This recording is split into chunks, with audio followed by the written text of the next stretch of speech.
Understand your health. When was the last time you talked to your doctor about inherited traits that make you more vulnerable to certain illnesses? We invite you to join the Genius community by signing up at buyusforall.com. As a Genius member, you will receive a personalized health risk assessment that helps start the conversation with your doctor.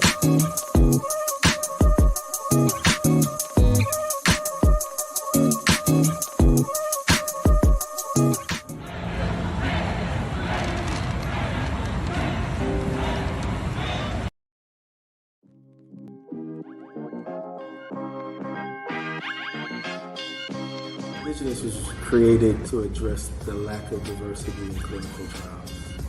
That's the root problem that we're trying to solve.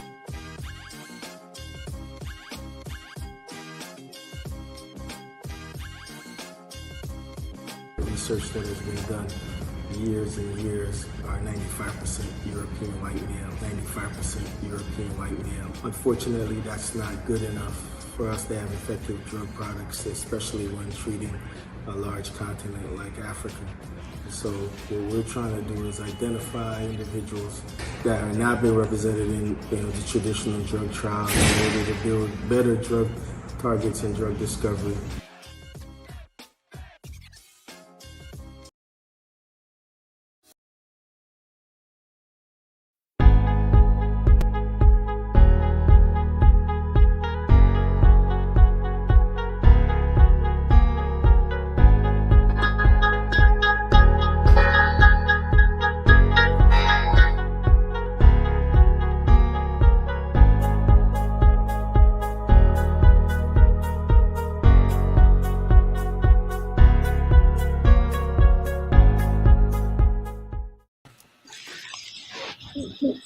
Hello and welcome to our Founders Live series. My name is Madia Logan. I'm our Chief Member Officer at Indigenous Health.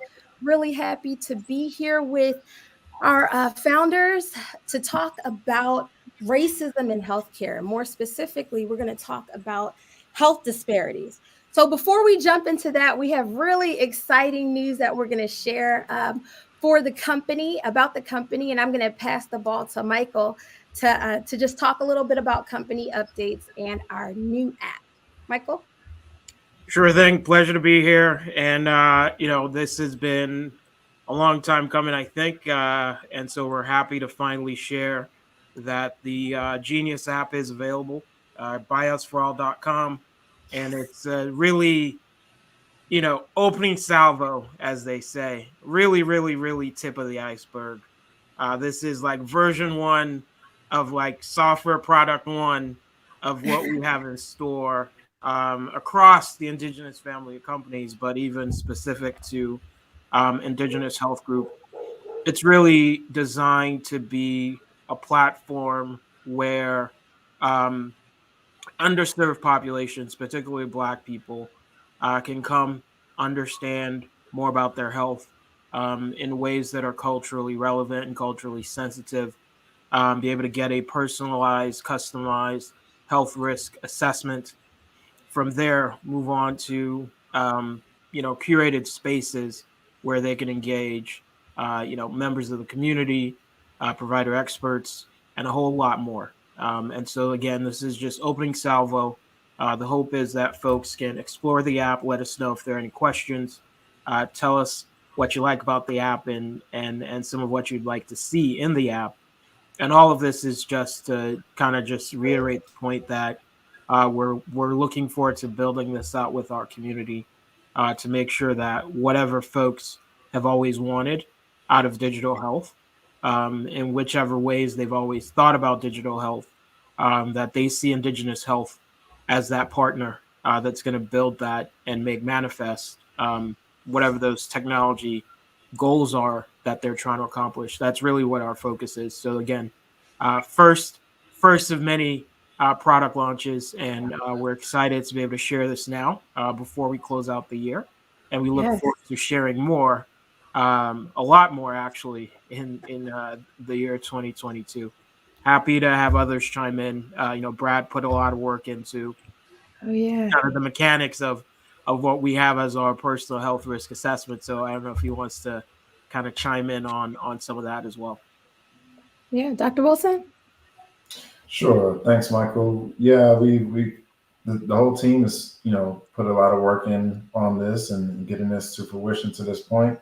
And, as Michael mentioned, yeah, we do intend on, this being, a continuing effort and a work in development and process. And it's the first offering where we can offer some free information that's useful, right? Based on, information that you enter. You can get information on additional health risks that you may or may not have known about, and you could potentially get some information on things you're at risk for based on your family health history, which is also important, and sometimes we don't really think about. So it's an important way for us as a company to engage our community, provide some information that could be helpful and improving the quality of life. Great. Thank you. Yusuf, you have any thoughts or you'd like to share about the app launch? No, super excited. As echoed by everybody, it's been a long time coming. But again, we wanted to make sure this was something that was beneficial and useful for our communities, but also taking the utmost attention on privacy and security, and making sure that what we built is something that is sustainable. And as Michael and Brad said, this is the beginning of how we're planning on building out our community, engaging our community, and having that interaction. So, which is what the definition or our name states. Again, bias for all.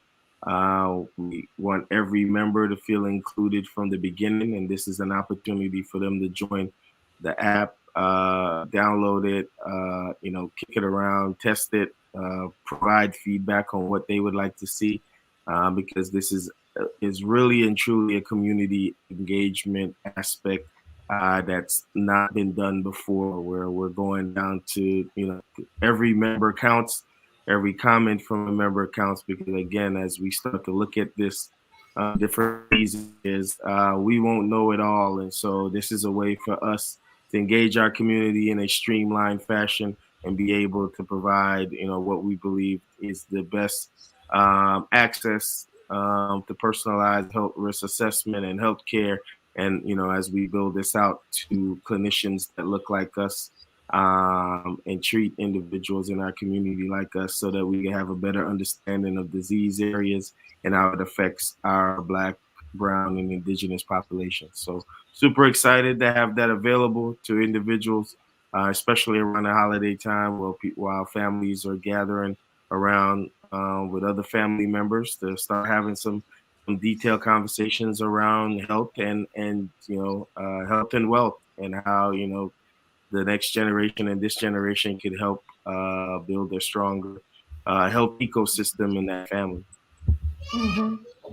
And that was something we talked about, right? As we develop the app and as we develop the health assessment, we want families to take an interest in their health as a unit, right? To be able to have some of these conversations about what inherited traits or characteristics you have that may make you more susceptible to these illnesses. So now with the app, you have the ability to document, some of your information, and to get that printout, or to not print out. I'm dating myself. No paper involved. No paper. That information, you know what I mean, and then to share it with your family. So that's very important. And that reminds me that we are celebrating Kwanzaa as a company, and posting about it on LinkedIn and on our other social platforms. So please engage in that conversation with us. But it reminds me because today is actually the focus is Kujichagulia, and it means self-determination. Self-determination. Yep. Exactly. And so this is about Black people taking control of our health, right, for better health outcomes. And so I think there's probably no better day than today to talk about the app and to talk about health disparities. and how they impact us and what we're doing as a company to address them. So I'm going to pass the ball to Dr. Wilson to get us started on the dialogue about health disparities. And we have a quick definition here. And Dr. Wilson, I'll pass the ball to you, but this is a quick definition of what health disparities are. So can you just kick us off with talking to us about what they are, how they impact us, and then we'll pick up with the conversation. Right. So health disparities. This is I see this definition here is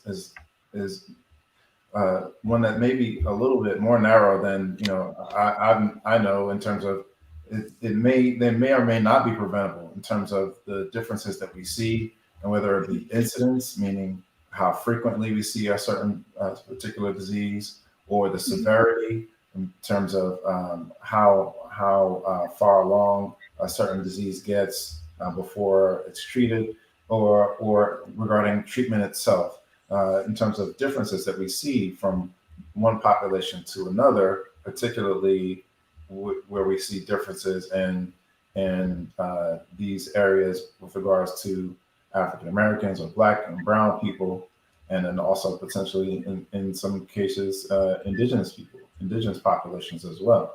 Right. So in terms of Black, Brown, and indigenous people, these are situations where there may not be preventable. Some may be related to environment. Some may be related to access to care. Right. So which isn't in a preventable cause, but some of these things may not be preventable in that regard. So in terms of the differences that we see. And even if we stuck with some of the preventables, I think one of the most interesting part about the disparities, it's right there. It says it's a social disadvantage. So it's nothing scientific, right? So it's basically saying, we're doing this to ourselves as a society, which is the most, I don't want to say most damning part, because ultimately society has always been uneven. But it links to race, which has no foundation in science. And it links to poverty, honestly. And so for us, it's saying, there's a racial hierarchy that kind of came out of European colonialism. And then there's just poverty. That's kind of always been. And so those two things together, I think, is what drives a lot of the health disparities that the CDC is considering preventable. And you can kind of take a variety of conditions. So, the big cancers, prostate, breast cancer. You look at poor Black people, you could basically say are getting diagnosed pretty much when it's too late. And if you're on the other spectrum, which is basically rich and white, you're probably getting diagnosed as early as possible. And so something like that is probably in the preventable category. The one where I would say, even when you account for social status related to wealth, where there's still the disparity is maternal mortality.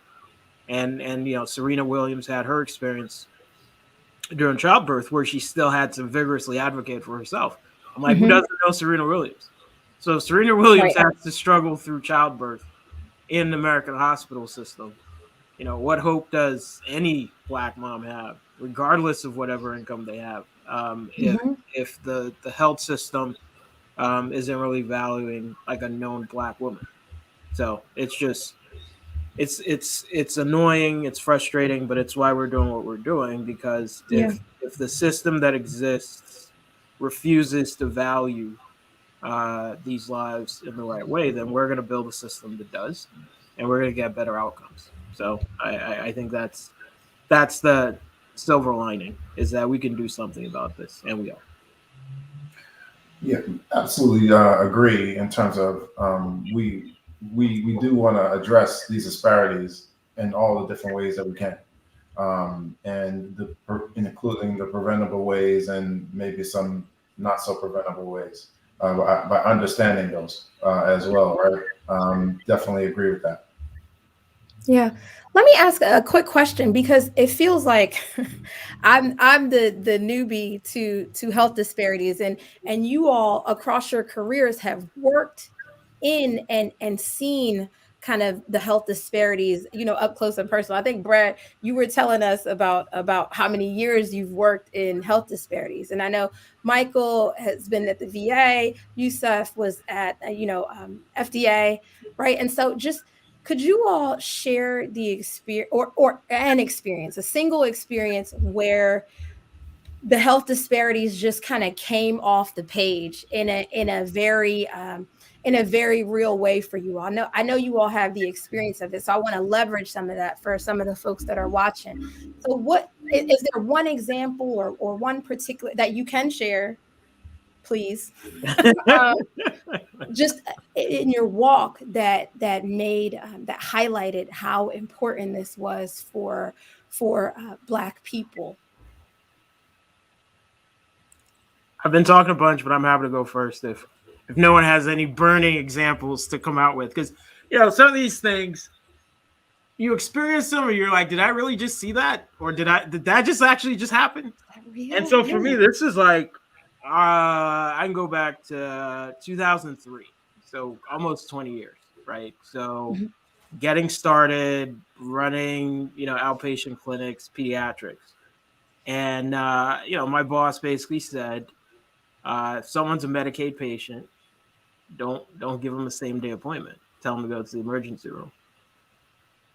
And it didn't register what was happening, because at that point I didn't affiliate Medicaid patients with basically Black women, which was the primary cohort, who was a Medicaid patient at that time. And so for me, it just was like an introduction to like getting the instruction, and then, you execute it, and then you kind of do an assessment after the fact, and you're like, this is how people get routed to different places. Right. This is how health outcomes get impacted. Because if we do same day walk-ins and we basically help in a primary care environment someone with commercial insurance, and everyone who's on Medicaid has to go sit for hours in an emergency room, what is that doing for their continuity of care, even though they have a primary care doctor, right? So it was one of those moments that kind of stuck with me and said, how are we able to build something where it doesn't matter what insurance you have, your access to care is equitable to help you get to the best possible outcome in the most appropriate setting. And people may say what they say, but I'm pretty sure, payer mix and how people get routed based on insurance or lack thereof is still a very real thing. And that's the foundation for all of this. It's like, anyways, I could go on and on, obviously. I'll stop. I think for me, as I mentioned, I came here as an immigrant. So, going to, urgent care when I came to this country, and then being able to get into the military and have better care. And then when I went into the government, then I really started seeing the difference, because, we have that Blue Cross Blue Shield federal employee plan with that R number. And I didn't realize how powerful that R number is until you go to the emergency room or the doctor. And, walking in as an African-American male that normally dressed urban, you could see that I was being routed, like Michael said, to the waiting line. Wow. And I whipped out that magical Blue Shield with the R on it. And it was like a whole new experience there. And so I was like, wow.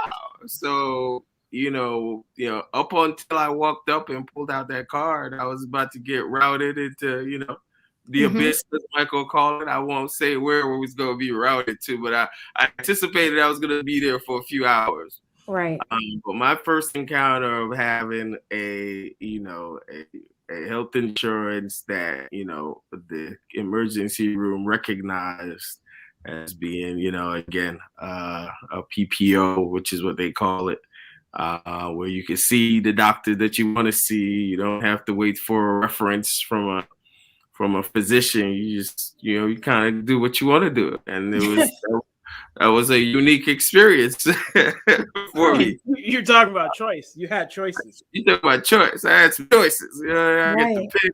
The whole book was open, and I pulled out the card. There was no doctor that wasn't going to take that insurance. But, I've been in places where you had to go search through myself.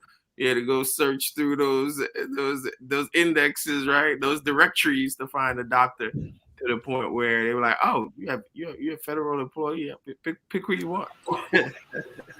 Yep. And so that's what opened my eyes to kind of show, again, how many, as Michael said, if Serena has to fight for her care, and the minute you walk into that hospital, you've already been identified as being in a certain bucket until you're able to either show that you have health insurance that could cover your care and not be on some type of system that relies on the government, where you then almost already pigeonholed into substandard care, which I think is just completely awful. Yeah, so what Yusuf and Michael have been referring to as something that Dr. Clive Callender, who's a transplant surgeon at Howard University Hospital, he refers to as the green screen, right? And is referring to exactly what Yusuf and Michael are talking about in terms of how care is administered in the medical system. So when we talk about these disparities, we could talk about them at different levels, right? And particularly in terms of care, we could talk about all the different, there's multiple aspects of disparities of care that we could talk about alone, right? In terms of access to start, the quality of care that they receive, just offering, which services and diagnostics are offered to Black and brown patients that are seen, how the green screen, all of these aspects, is referred to as medical apartheid, right? The care, in terms of pain medication distribution, how Black and brown patients are considered malingerers, which is the medical term that's used to describe people who are drug-seeking patients or exhibiting seeking behavior. That's the medical term that's referred to it. So there's a whole myriad of things we can talk about on the clinical care aspect. And then there's, of course, as a geneticist, I'm looking at things from, the genetics of things in terms of, what are the genetic drivers of prostate cancer? Because, we talk about prostate cancer in African-American males or males of African descent, and the patterns of prostate cancer frequency that we see in terms of the rates and things that we see, like the highest rates of prostate cancer are in Afro-Caribbean men who move to higher latitudes. So like men from the Caribbean who move to like Canada, they have the highest rates. And then we talk about the impact of that, talk about environmental impact, things like vitamin D, which, we can take supplement, but our melanated skin is meant to be in the tropics.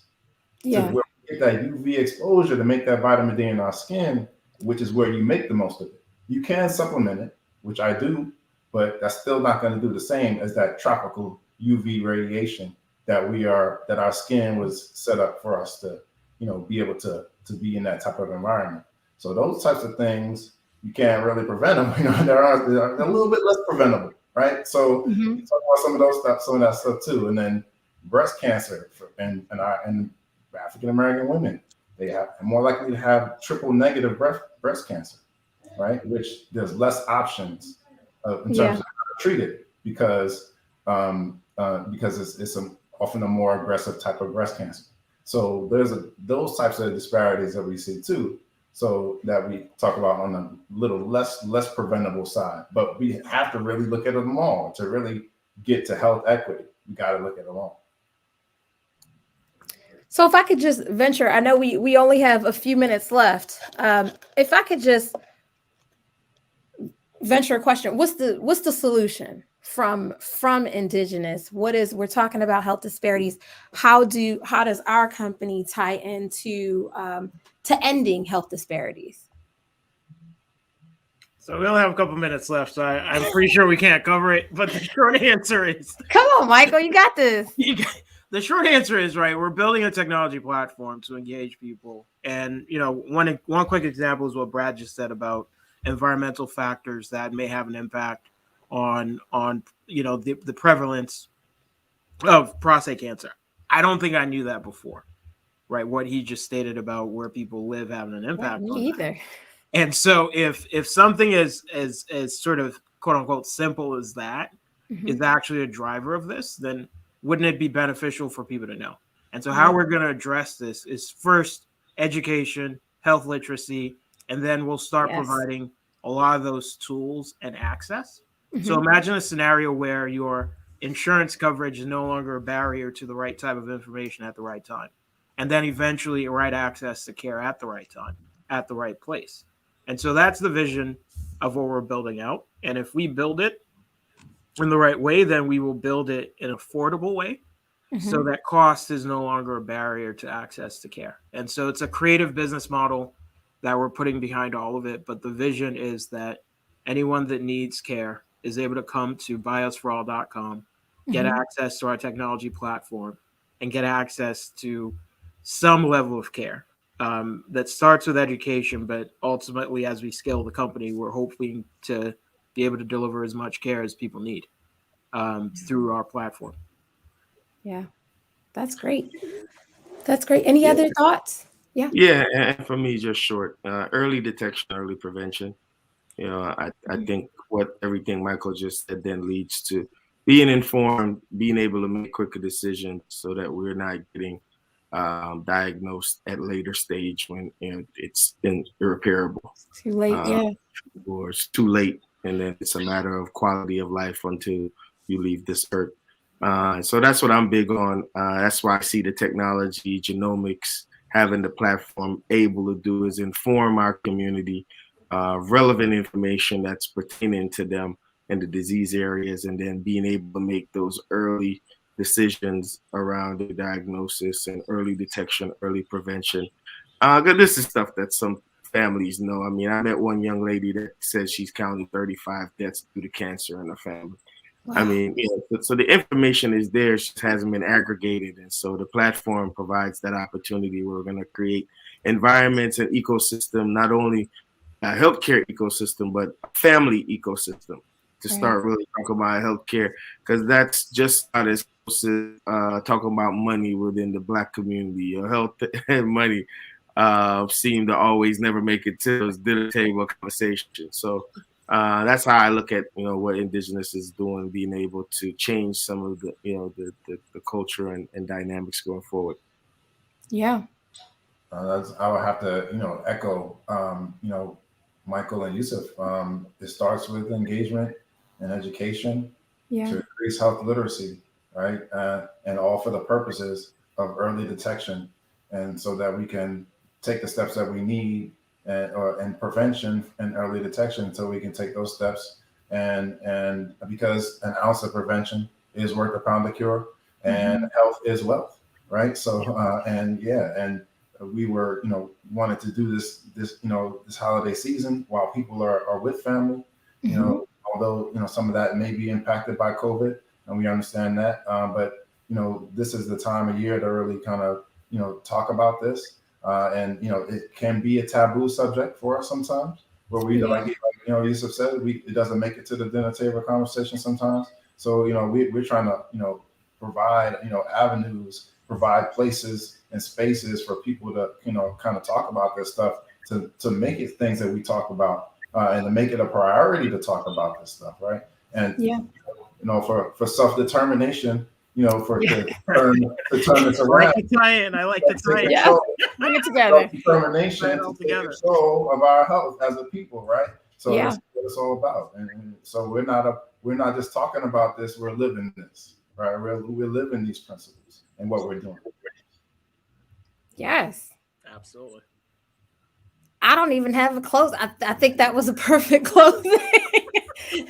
Thank you, Dr. Wilson. But I will just echo, hey, let's everybody, watching, please download the app. You can download it at buyusforall.com. and engage on our social platforms with us. We're very active across all of them now.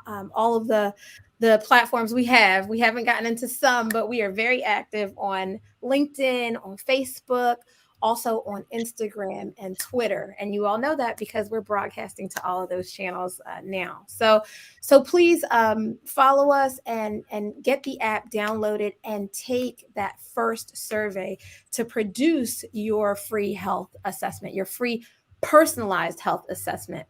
Any closing comments, gentlemen, before we wrap up? I'm excited about 2021 and being when we started moving forward in this health and wellness angle. I'm excited about 2022 because I know what's in store. And so cannot wait to share what's in store for 2022 when 2022 comes. Absolutely. Well, thank you all for joining, and we will see you all again next Monday. Hey, Yusuf, nice sweatshirt. You're not telling anybody about the merch, huh? You're not telling anybody about the merch. Hey, it's a CEO move, boss move. So I know.